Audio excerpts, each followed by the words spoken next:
They say in Chicago, you never look the devil in the eye. But what if the devil walks into your workplace wearing a $3,000 suit, holding the hand of the little girl you've been secretly feeding for months? Kate Jenkins was just a waitress at a run-down diner, drowning in debt and trying to survive. She thought she was just being kind to a lonely, mute child. She didn't realize that by giving that little girl a free cookie, she was painting a target on her own back. This isn't a fairy tale. This is what happens when kindness meets the mob. The neon sign of Jerry's all-night diner buzzed with a sound like an angry hornet, a noise Kate Jenkins had stopped hearing 3 years ago. At 5:30 a.m., the diner smelled of bleach, old grease, and the distinct metallic scent of the rain pounding against the pavement of South Wacker Drive. Kate adjusted her apron, hiding the coffee stain near the pocket. She was 24, but her eyes held the exhaustion of someone twice her age. Between her mother's medical bills at St. Jude's and the rent on her shoebox apartment in the bad part of town, sleep was a luxury she couldn't afford. "Order up, Kate. Stop dreaming." Jerry, the owner, a man shaped suspiciously like a potato, slammed a plate of eggs onto the pass. "Coming, Jerry," Kate muttered, swiping the plate. She moved through the motions on autopilot until the bell above the door chimed at exactly 6 a.m. The atmosphere in the diner shifted. It wasn't a drastic change, just a subtle tightening. The regulars, truckers, and insomniacs kept their heads down. A large man in a cheap, ill-fitting suit walked in first. He was on his phone, chewing gum with his mouth open. Following him was a tiny figure. It was the girl. She couldn't have been more than 6 years old. She wore a pristine navy coat that cost more than Kate's car, white tights, and patent leather shoes. But her hair was messily brushed, and her eyes, a striking, piercing blue, were hollow. They sat in the back corner booth, the same spot they had taken every morning for the last 3 weeks. The man, whom Kate had mentally nicknamed the Grunt, didn't even look at the child. He sat down, kept his phone pressed to his ear, and snapped his fingers in Kate's direction without looking up. "Coffee, black, and whatever the kid wants. Make it fast." Kate grit her teeth, forcing a customer service smile that didn't reach her eyes. She walked over, pot in hand. "Good morning," she said, ignoring the man and looking directly at the little girl. "The usual, sweetie." The girl didn't speak. She never spoke. She just stared at the laminate tabletop. Slowly she gave a tiny nod. "Pancakes with extra strawberries and a hot chocolate," Kate whispered, winking. "Coming right up." This was their ritual. The Grunt paid for plain pancakes. Kate told Jerry to charge for plain pancakes, but back in the kitchen, Kate paid the difference for the strawberries and the hot chocolate out of her own tips. It was $2 a day she didn't have, but looking at that girl was like looking at a ghost. She was too thin, too quiet, and entirely too sad for a 6-year-old. When Kate returned with the food, the Grunt was arguing in hushed, aggressive tones on his phone. "I don't care what Rocco said. The shipment is late. You tell him that." He ignored the child entirely. Kate placed the plate down gently. She had drawn a smiley face in the whipped cream. The little girl looked up. For a second, the hollow look vanished, replaced by a glimmer of childhood wonder. She reached into her pocket and pulled out a napkin. She slid it across the table to Kate, shielding it from the Grunt's view with her arm. Kate palmed the napkin and walked back to the counter before opening it. It was a drawing, done in crayon. It showed a stick figure with yellow hair, Kate, holding a plate, standing next to a small stick figure. A jagged red heart was drawn between them. Underneath, in shaky letters, it said, "Thank you." Kate's heart squeezed painfully in her chest. She looked back at the booth. The girl was eating voraciously, as if it was the only meal she'd get all day. The Grunt was still on the phone, oblivious to the fact that he was guarding a child who was desperate for connection. "Who are you?" Kate whispered to herself, watching them. "And why are you so lonely?" 2 weeks later, the routine broke. It was a Tuesday, and the diner was busier than usual. A construction crew had come in, loud and boisterous, filling the space with laughter and the smell of sawdust. The grunt and the girl were in their booth. The grunt looked hungover. His skin was sallow and he was sweating. He wasn't on his phone today. Instead, he was slumped against the window, eyes half closed. The little girl, Kate had learned her name was Bella from seeing it written on a backpack she carried once, was struggling.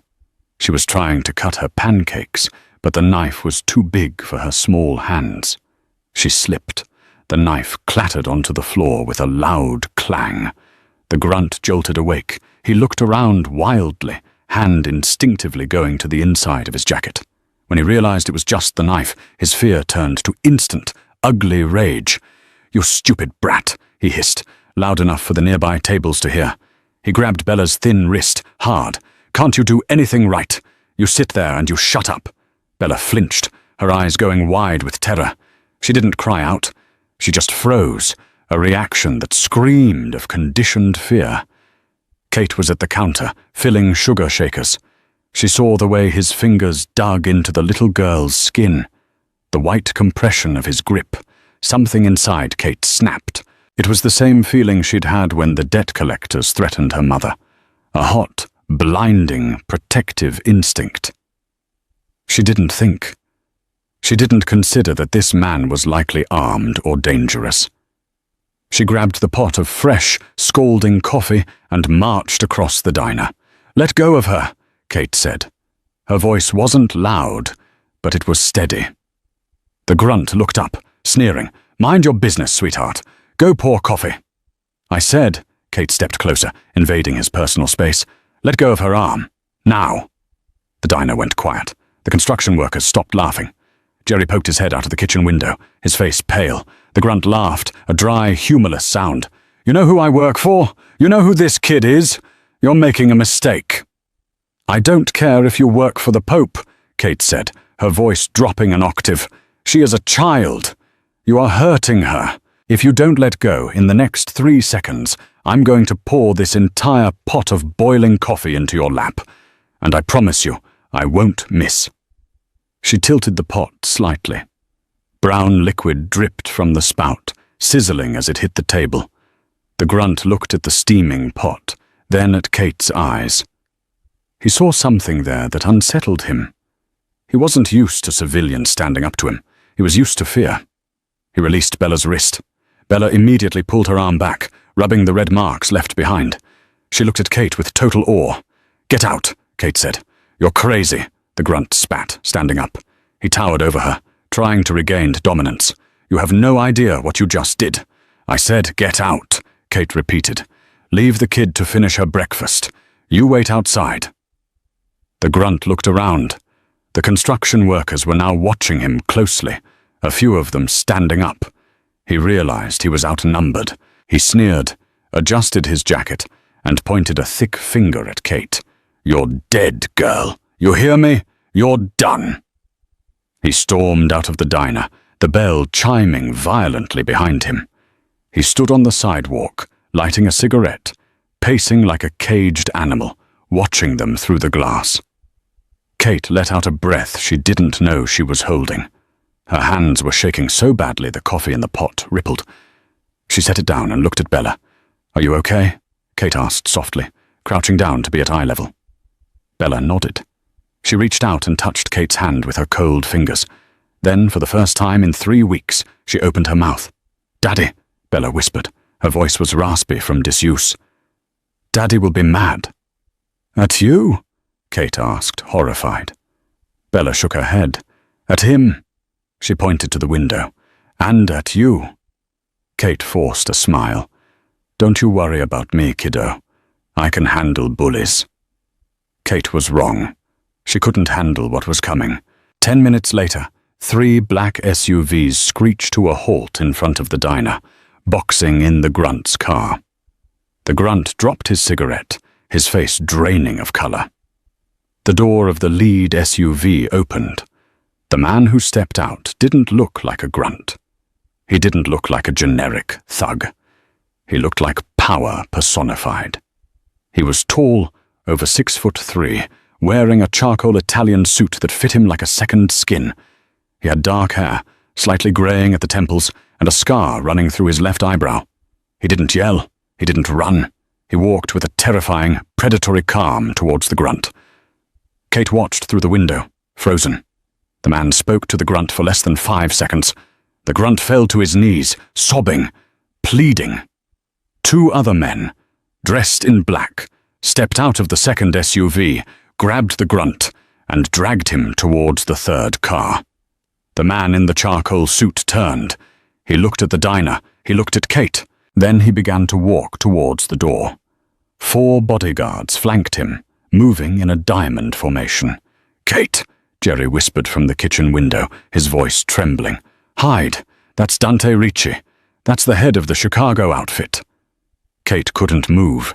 She stood next to Bella's booth, her hand resting on the little girl's shoulder. The bell chimed. Dante Ricci walked in. The air in the room seemed to vanish. He didn't look at the customers. He didn't look at Jerry. His eyes, dark, intelligent, and utterly cold, locked onto Kate. He walked straight up to her, stopping only a foot away. The scent of expensive cologne and gun oil filled Kate's nose. He looked at Kate. Then he looked down at his daughter. He saw the red marks on Bella's wrist. His jaw tightened, a muscle feathering in his cheek. He looked back at Kate. "You," he said. His voice was deep, smooth, and terrifyingly calm. "You're the one who threatened my employee with a pot of coffee." Kate swallowed hard, her heart hammering against her ribs like a trapped bird. But she looked at Bella, who was shrinking into the seat, and she found her voice. "He was hurting her," Kate said. Dante tilted his head slightly. "And you thought it was wise to intervene?" "I don't care who he is," Kate said, her voice shaking but defiant. "And I don't care who you are. Nobody hurts a child in my section." Silence stretched for an eternity. The bodyguards behind Dante shifted, hands near their waistbands, waiting for a signal. Dante stared at her. He studied her face, her uniform, the defiant set of her jaw. Then, slowly, the corner of his lip curled up. It wasn't a smile. It was something else. "Nobody has spoken to me like that in 10 years, Dante said softly. "The last man who did is currently under the foundation of the Navy Pier." Kate stopped breathing. "However," Dante continued, looking down at Bella. Bella looked back at him and, for the first time, gave a tiny wave. Dante's eyes softened imperceptibly. "My daughter seems to like you. She hasn't eaten a full meal in months. Yet here," he gestured to the empty plate, "she ate." He reached into his jacket pocket. Kate flinched. He pulled out a business card. It was black with gold embossing. No name, just a number. "My driver is outside. Your shift is over." "Excuse me?" Kate asked. "You're fired," Dante said simply. He looked at Jerry, who was cowering in the window. "She's fired, correct?" Yes, Mr. Ricci, she's gone," Jerry squeaked. Dante turned back to Kate. "You have a new job. You're coming with me." "I'm not going anywhere with you," Kate said, taking a step back. "I'm not getting in that car." Dante leaned in close. "Kate Jenkins, St. Jude's Hospital. Outstanding balance. $142,000 for your mother's chemotherapy. Rent is 3 months overdue. You have $48 in your checking account." "Oh." Kate went cold. "How do you—" "I know everything," Dante whispered. "Get in the car, Kate, and your mother's debt vanishes today. Walk away, and you'll never see Bella or a paycheck again." He turned and held his hand out to his daughter. "Andiamo, Bella." Bella slid out of the booth. She took her father's hand, but she looked back at Kate, her eyes pleading. Kate looked at the card. She looked at the terrified owner. She thought of her mother lying in the hospital bed, worrying about money she didn't have. She untied her apron and threw it on the counter. "I need my coat," Kate said. Dante Ricci didn't turn around, but he held the door open. "We'll buy you a new one." The ride in the back of the Cadillac Escalade was worse than the confrontation in the diner. At least in the diner, Kate could yell. Here the silence was a physical weight, pressing against her eardrums. The interior smelled of rich Corinthian leather and a complete absence of dust. It was hermetically sealed from the grimy Chicago morning. Outside the tinted windows, the rain-slicked streets of the city blurred past, the familiar sights of her struggling life disappearing rapidly. They blew past the exit for her shabby apartment complex in Bridgeport, and Kate felt a pang of genuine panic. She sat on one side of the spacious bench seat. Dante Ricci sat on the other. There was enough space between them for another person, but his presence filled the entire vehicle. He didn't look at her. He had pulled out a sleek tablet and was scrolling through information, his face a stoic mask. Bella sat between them, a small island of neutrality in a sea of tension. She had detached herself from her father's side and scooted closer to Kate until their thighs were touching. Kate instinctively covered Bella's small, cold hand with her own. Dante glanced down at the touching hands. His eyes narrowed slightly, but he said nothing. "Where are we going?" Kate finally asked. Her voice sounded thin and reedy in the oppressive quiet. Dante didn't look up from his tablet. "Home." "Your home," Kate corrected. "Bella's home," he amended, finally turning to look at her. His eyes were incredibly dark, like obsidian. There was no warmth in them, only a terrifying, calculating intelligence. "And now, yours." "I can't just move in with a stranger because you paid a bill," Kate whispered furiously, mindful of Bella. "That's kidnapping." Dante let out a short, derisive puff of air. "Kidnapping is messy. This is an acquisition. You were drowning, Kate Jenkins. I pulled you onto the boat. You don't complain about the accommodations on the lifeboat." He tapped the screen of his tablet and turned it toward her. It was a live video feed. Kate's breath caught. It was her mother's room at St. Jude's Hospital. Her mother, pale and frail against the pillows, was sleeping peacefully. A nurse Kate didn't recognize, an older woman who looked far more competent than the usual overworked staff, was adjusting an IV drip. "I had her moved to a private suite 10 minutes ago," Dante said calmly. "Dr. Aris Thorne, the best oncologist in the Midwest, is taking over her case as a personal favor to me. All past debts are cleared. All future treatments are covered in perpetuity." Kate stared at the screen, tears pricking her eyes. The relief was so intense it made her dizzy. She looked from the screen to the man who held her life in his hands. "Why?" she asked. "A cup of coffee isn't worth $300,000. Dante nodded toward Bella, who was busy tracing the patterns on Kate's jeans with a finger. "She hasn't spoken in 11 months, Dante said, his voice dropping so low it was barely audible over the hum of the tires. "She hasn't smiled in 6. She trusts no one. The men I hire to watch her terrify her. The nannies I hire quit because she won't interact with them." He leaned closer, his intense gaze pinning Kate to the seat. "Today she drew you a picture. Today she let you touch her. Today, for the first time since her mother died, she voluntarily sought comfort from someone other than me." The mention of the mother hung in the air. Bella stopped tracing the patterns on Kate's jeans. Her hand went still. "I don't buy people, Kate," Dante said softly. "I buy results. You are the only result I've seen in a year. You're not a waitress anymore. You are Bella's companion, her shadow. You keep her safe, you make her happy, and you might just get her to talk again. And if I say no, if I demand you let me out," Dante pulled the tablet back. The image of her sleeping mother vanished. Then the private room, Dr. Thorne, and the cleared debt vanished too, and we leave you on the side of the I-90 in the rain. Your choice. It wasn't a choice. It was absolute leverage.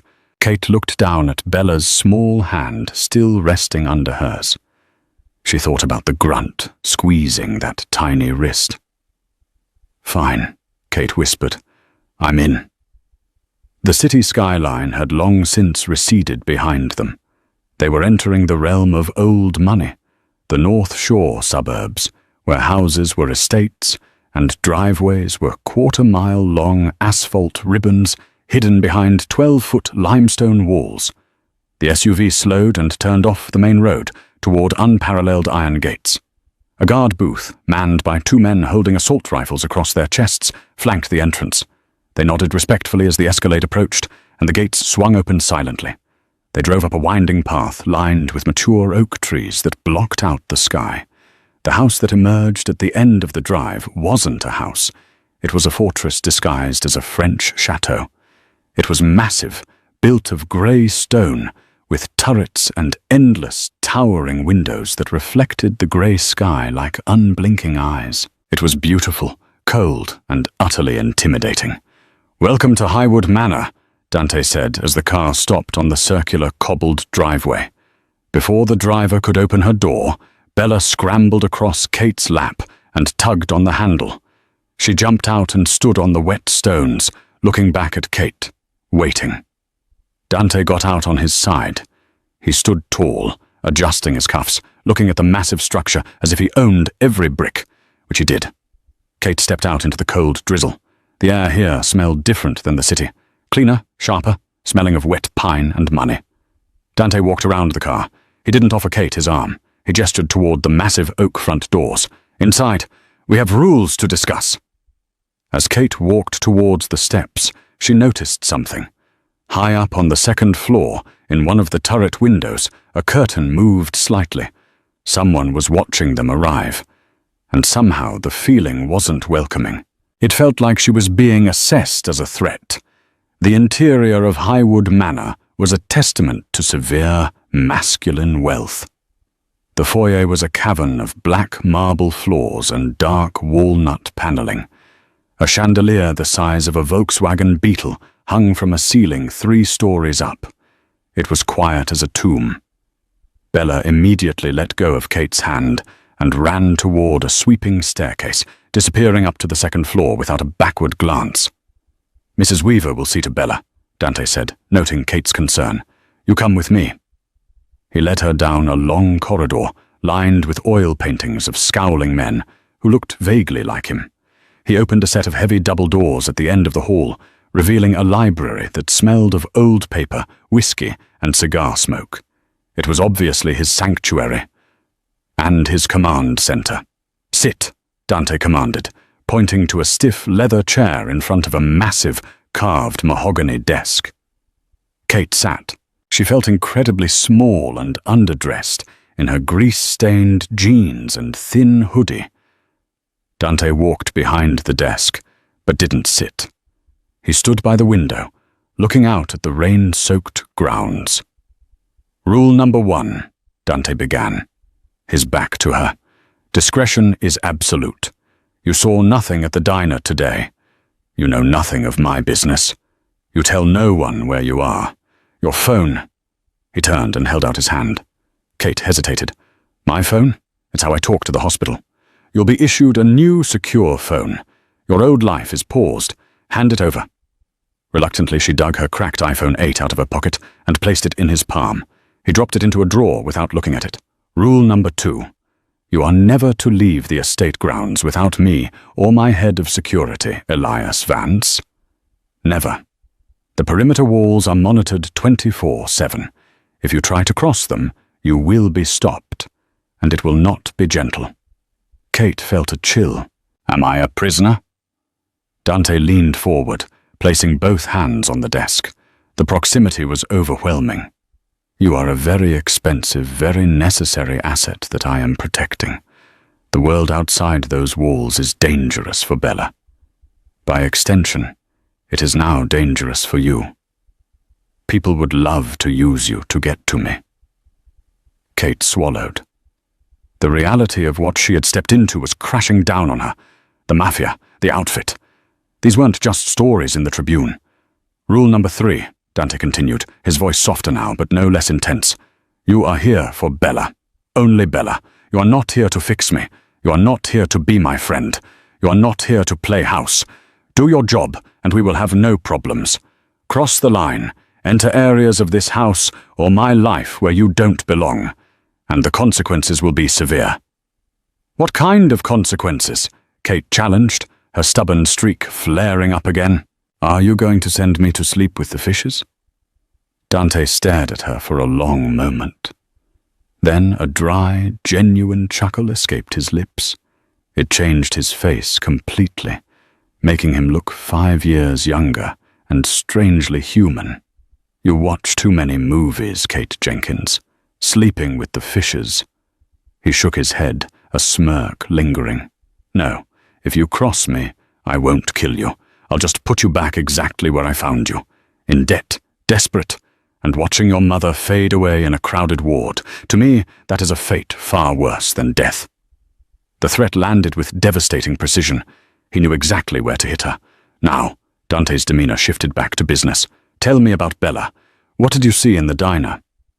It was an interrogation, Kate realized. He was testing her perception. I saw a lonely little girl, Kate said quietly. I saw a child who was terrified of the man supposed to be protecting her. I saw that she likes strawberries because they're bright, and she hates the crusts on her pancakes, and she traces things with her finger when she's anxious. Dante listened, his face unreadable. He walked around the desk and leaned against the front of it, crossing his arms. 11 months ago, he began, his voice devoid of emotion. My wife, Isabella's mother, was killed. It was a car bombing. It was meant for me. Kate gasped, her hand flying to her mouth. Bella was in the back seat, Dante said, his eyes looking past Kate, staring into a violent past. She was miraculously unharmed, physically, but she saw everything. She was trapped in the wreckage with her mother for 20 minutes before my men could extract her. Horror flooded Kate. She pictured that tiny, delicate girl in that diner booth, carrying that weight. She hasn't spoken a word since that day, Dante said. He looked back at Kate, his eyes burning with a fierce, agonizing helplessness. I am the most powerful man in this city. I can crush unions. I can buy politicians. I can make grown men weep for mercy. But I cannot make my own daughter tell me she's okay. The vulnerability in his admission was shocking. It was a crack in the armor of the monster Jerry had described. Why the diner? Kate asked softly. Why send her there with that horrible man? Because this house is a mausoleum, Dante said bitterly. It's filled with memories of her mother. The doctor said she needed normalcy, routine, to see the world outside of guards and guns. Jerry's was supposed to be safe territory, neutral ground. The man I sent with her, Rocco. Dante's jaw tightened. He was a mistake I rectified today. He pushed himself off the desk and stood towering over her again. You are her normalcy now, Kate. You are her connection to the world that isn't soaked in blood. Don't fail her. Before Kate could respond, there was a sharp rap on the door. It opened to reveal a severe-looking woman in her late 50s, dressed in stark black, with hair pulled back so tightly it must have hurt. Mr. Ricci, the woman said, her voice crisp and disapproving. Bella is asking for her. She gestured toward Kate with a slight sneer. Kate, this is Mrs. Weaver, our housekeeper, Dante said. Mrs. Weaver, this is Kate. She will be staying in the East Wing, next to Bella's nursery. See to it that she has everything she needs. Mrs. Weaver looked at Kate like she was something the cat had dragged in and regurgitated on the Persian rug. Of course, sir. Follow me, Miss Jenkins. Dante sat down behind his desk, already dismissing her, turning his attention back to the papers that dictated the fate of the city's underworld.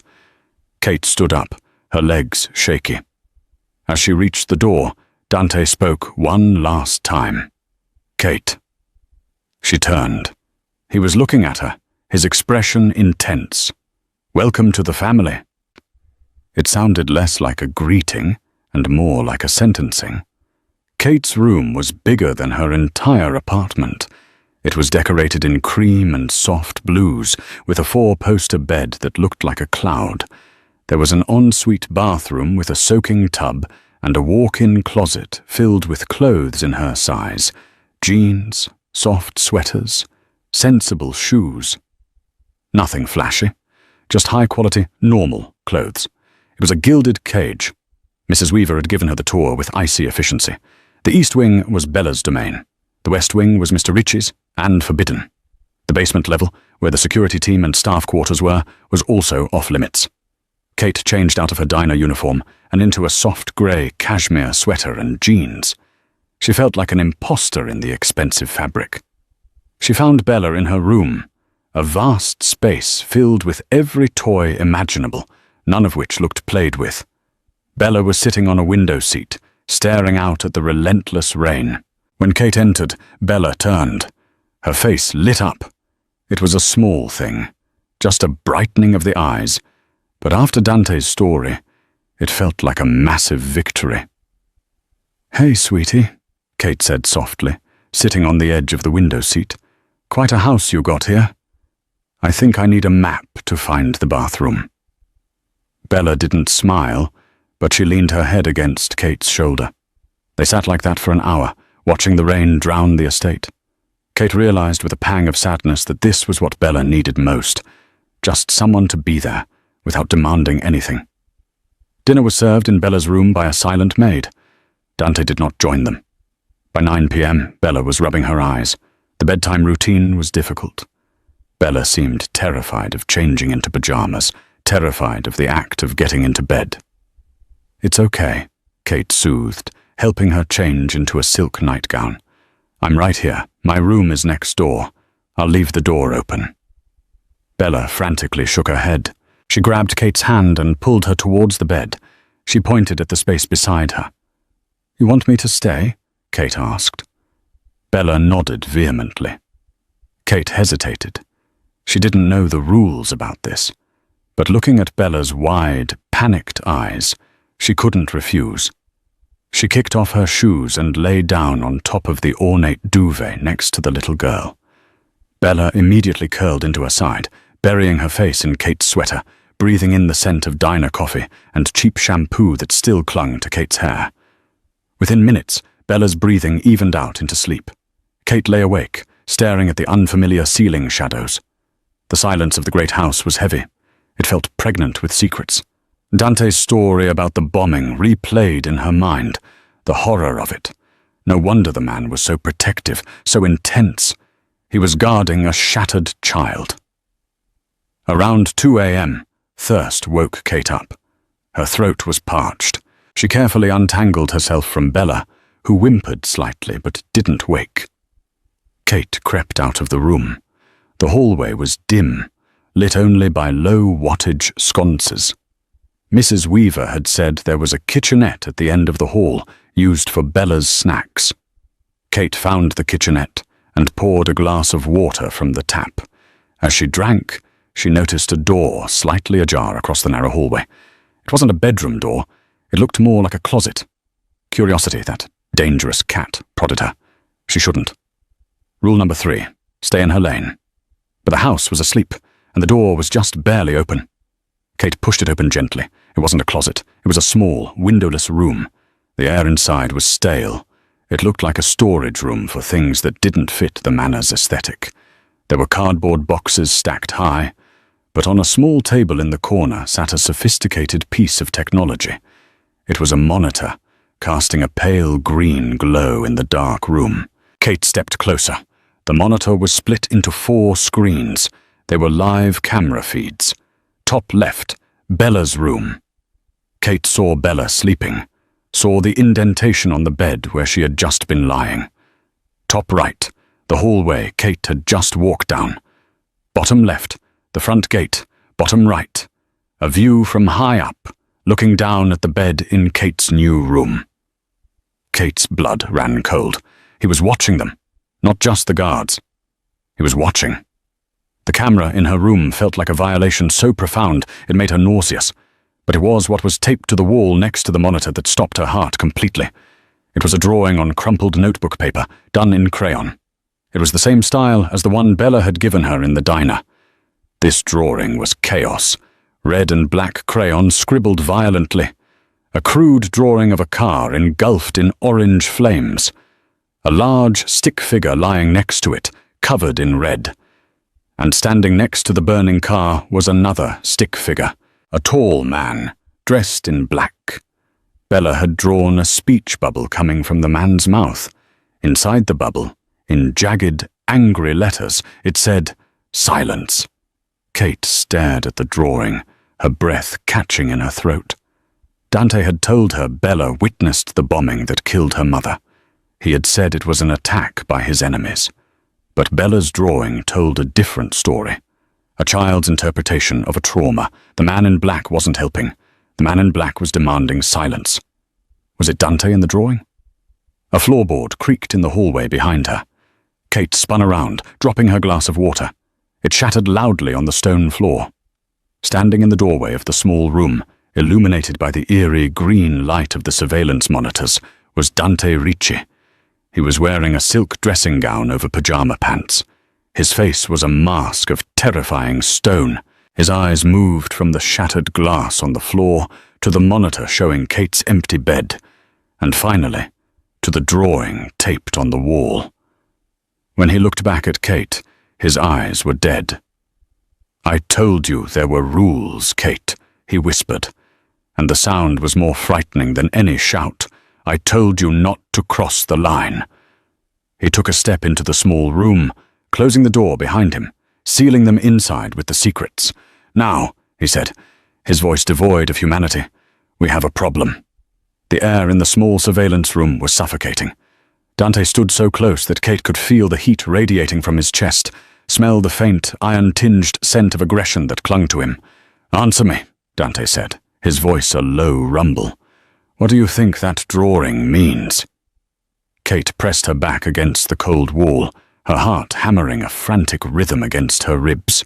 She looked from the monitors, where her empty bed was displayed in high definition, back to the man who owned her debt. "I think—" Kate's voice shook, but she forced the words out. "I think she saw the man who killed her mother, and in her drawing, he's telling her to be silent. And—" she took a jagged breath. "The man in the drawing is tall. He's dressed in black, just like you." Dante's eyes widened slightly. For a moment she thought he might strike her. The violence in him was a palpable thing, a coiled spring. But then the tension in his shoulders slumped. He let out a harsh, bitter laugh and stepped back, running a hand through his dark hair. "You think I killed Elena?" He looked at the drawing again, his expression shifting from anger to profound grief. "You think I would destroy the only thing in this world that made me human?" He reached out and tapped the drawing. Specifically, he tapped the hand of the stick figure in black. "Look closer, Kate. You're a waitress. You notice details. What is on the hand?" Kate squinted in the green light of the monitors. Bella's crayon work was crude, but there was a distinct detail she had missed before. On the right hand of the stick figure, there was a blob of purple. "A ring?" Kate whispered. "A purple ring?" "Amethyst," Dante corrected. "A signet ring. An antique. I don't wear jewelry, Kate. Not ever." He held up his bare hands. "My wife was killed by a rival faction, the Soldatos. But they couldn't have gotten close enough to plant that bomb without help. Someone inside my organization, someone close to me, let them in. They betrayed me. They killed my wife, and they terrified my daughter into silence." He turned back to the monitors, his face bathed in the ghostly glow. "That is why I watch, Kate. That is why there are cameras in the halls, in the kitchen, and yes, in your room. I am not a pervert. I am a man hunting a ghost. I am looking for the person who wears that ring. I am looking for the traitor who sleeps under my roof." Kate felt a wave of shame wash over her, followed immediately by a chill of terror. "You think the traitor is still here?" "I know he is," Dante said grimly.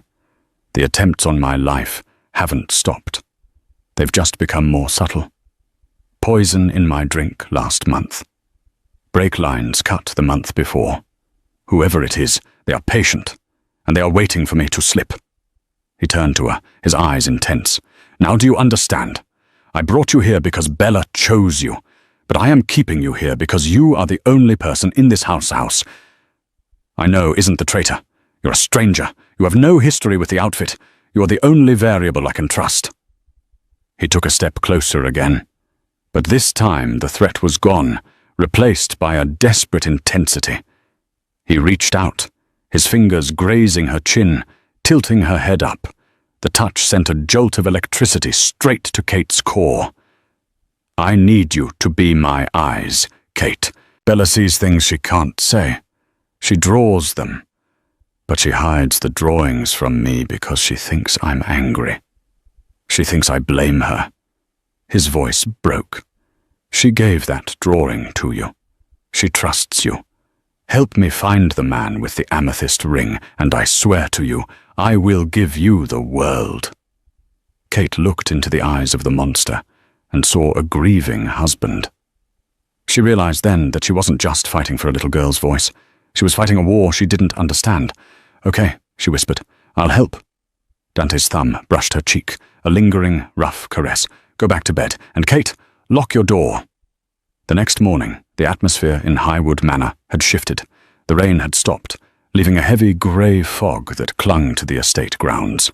Kate moved through the day with heightened senses. Every member of the staff became a suspect. Was it the gardener, the chef, Mrs. Weaver? She found herself staring at everyone's hands, looking for the purple flash of an amethyst ring. Bella was in better spirits. Kate had convinced her to come down to the solarium, a glass-walled room filled with exotic plants. They were potting succulents. "You know," Kate said casually, patting soil around a small cactus, "my dad used to wear a big, funny ring. It had a tiger on it." Bella paused, her hands covered in dirt. She looked at Kate with those wide, intelligent eyes. "Did the bad man have a ring like that?" Kate asked gently. Bella went still. She looked around the room, checking the corners. Then she reached for a small stick she was using to dig. In the dirt of the potting bench, she drew a circle. Inside the circle, she drew a shape. It wasn't just a ring. It was a crest, a bird, a hawk, or an eagle. Kate's heart raced. She memorized the shape. "Kate, Bella." The voice made them both jump. It was Elias, the head of security. He was standing at the doorway of the solarium, smiling. He was a handsome man, blonde and athletic, always polite. "Mr. Ricci asked me to check in on you. Everything secure?" Elias asked, walking into the room. "We're fine," Kate said, wiping her hands on a rag. She felt a sudden, instinctive need to shield Bella. "Just gardening." Elias nodded. He walked closer, looking at the plants. "My grandmother loved gardening. She had these massive hydrangeas." He reached out to touch one of the leaves of the plant Bella was working on. As he did, his sleeve rode up. Kate stared. He wasn't wearing a ring. His hands were bare. But on his right wrist, just below the cuff of his tactical shirt, there was a tan line, a band of pale skin where a large, thick ring had been worn for years and recently removed. And on the inside of his forearm, there was a tattoo. A black hawk. The breath caught in Kate's throat. The drawing in the dirt wasn't a ring design. It was the tattoo Bella had seen on the man's arm when he raised his hand to silence her. The man in black. Elias always wore black tactical gear. Elias saw Kate looking at his arm. He saw the pale band on his finger. Then his eyes flicked to the dirt on the table, where Bella's crude drawing of the hawk was still visible. The smile didn't leave his face, but his eyes went dead. "Smart kid," Elias said softly. "Too smart." Kate grabbed Bella and shoved her behind her back. "Run, Bella, run to your dad." "I don't think so," Elias said. He reached for his radio. "Team B, the package is compromised. Initiate Protocol 0. Take them out. I'm going for the boss." "No," Kate screamed. She grabbed a heavy ceramic pot and hurled it at Elias. He dodged it easily, laughing. "You think you can stop me, waitress? I've been planning this coup for 2 years. The Ricci bloodline ends today." He lunged for them. Kate didn't think. She tackled him. She was half his size and had 0 combat training. But she had the adrenaline of a woman protecting a child. She slammed into his midsection, knocking him off balance just enough. "Run, Bella!" she screamed again. "Go!" Bella hesitated for a split second, tears streaming down her face, and then she bolted. She ran out of the solarium, her small feet pounding against the marble floors of the hallway. Elias backhanded Kate across the face. The force of it sent her spinning into the potting bench. Pots shattered, soil spilling everywhere. She tasted blood. Elias straightened his jacket, looking at her with disgust. "Don't worry. I'll deal with the brat. Then I'll come back for you." He drew a silenced pistol from his holster and walked calmly out of the room, following the little girl. Panic, cold and sharp, flooded Kate's system. She spat blood onto the floor and scrambled to her feet. She had to get to Dante. She had to warn him. The house was in chaos. Alarms were blaring, a high-pitched, rhythmic wail. She could hear gunfire echoing from the west wing. The loyal guards were fighting the traitors. Kate ran. She ran barefoot through the corridors, slipping on the polished floors. She needed a weapon. She grabbed a heavy brass candlestick from a hallway table. It was heavy, satisfyingly solid. She turned the corner toward Dante's study and skidded to a halt. Two men in black tactical gear, Elias's men, were guarding the double doors. They had their backs to her, focused on shooting into the study. Dante was pinned inside. Kate gripped the candlestick. She wasn't a killer. She was a waitress from the south side. But these men were trying to kill the man who saved her mother. She crept forward. The noise of the gunfire masked her approach. She raised the candlestick and swung it with every ounce of strength she possessed. Crack! The brass connected with the back of the first man's helmet. He crumpled like a rag doll. The second man spun around, surprised. Before he could raise his rifle, Kate swung again, hitting him in the knee. He howled and went down. She hit him again, harder, silencing him. She kicked the doors open. "Dante!" Dante was crouched behind his massive mahogany desk, reloading a silver handgun. He looked up, his face smeared with soot, his eyes wild.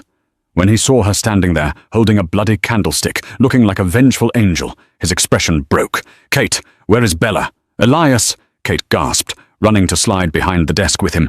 Bullets chipped the wood above their heads. "It's Elias. He's the traitor. He went after Bella." Dante's face turned into a mask of pure demonic rage. "Elias? He has a hawk tattoo," Kate panted. "Bella drew it. He went towards the nursery." Dante stood up. He didn't care about the cover fire anymore. He walked out from behind the desk, firing with lethal precision at the doorway where more men were appearing. 2 shots, 2 bodies. "Stay here," he commanded. "No," Kate said, grabbing his arm. "She trusts me." Dante looked at her. He nodded once. "Stay behind me." They moved through the house like ghosts. Dante was a force of nature, clearing the hallways with efficient brutality. Kate followed, clutching her candlestick, her heart in her throat. They reached the east wing. The door to the nursery was open. "Bella!" Dante roared. They burst into the room. The room was empty, but the window leading to the balcony was shattered. "The roof!" Dante hissed. They scrambled out onto the balcony and up the fire escape ladder to the flat roof of the manor. The wind was whipping violently up here, the fog swirling. Elias was standing near the edge of the roof, holding Bella by the back of her coat. Bella was kicking and screaming, but her voice was lost in the wind. Elias held his gun to her head. "Stop!" Dante yelled, freezing 10 feet away. He raised his gun, but Elias used Bella as a shield. "Drop it, Richie!" Elias shouted, his smile manic. "Drop it or the princess flies!" Dante slowly lowered his gun to the ground. He raised his hands. "Let her go, Elias. It's me you want. Let the girl go, and I'll give you the empire. I'll sign it all over." "I'm taking it anyway," Elias sneered. "And I'm taking your legacy with it. You killed my brother, Dante, 10 years ago. You don't even remember him, do you? This isn't business. It's personal." He cocked the hammer of the gun. Bella squeezed her eyes shut. Kate looked around. She was standing slightly behind Dante. Elias was focused entirely on Dante. She saw a loose roof tile near her foot. It wasn't much, but it was all she had. She needed a distraction. "Hey!" Kate screamed, stepping out from behind Dante. "Elias!" Elias's eyes flicked to her for a fraction of a second. "Shut up, bitch! You forgot one thing," Kate yelled, walking forward, hands empty. "And what's that?" "I'm not just a waitress," Kate said, her voice steady, channeling every ounce of grit she had learned on the streets of Chicago. "I'm the distraction." She reached into her pocket. Elias flinched, thinking she had a gun. He shifted his aim from Bella to Kate. That split second was all Dante needed. He didn't dive for his gun. He didn't shoot. He lunged. He covered the 10 feet in a blur of motion, tackling Elias. The gun went off. Bang! Kate felt a stinging heat graze her shoulder, but she didn't fall. Dante and Elias crashed to the roof, grappling near the edge. Bella fell to the hard surface, scrambling away. "Bella, come here!" Kate screamed. She ran forward, grabbing the child and pulling her away from the fighting men. Elias was younger and stronger, but Dante was fighting with the fury of a father. He punched Elias in the throat, shattering his windpipe. Elias gasped, choking. Dante grabbed him by the lapels of his tactical vest. "For Elena," Dante snarled.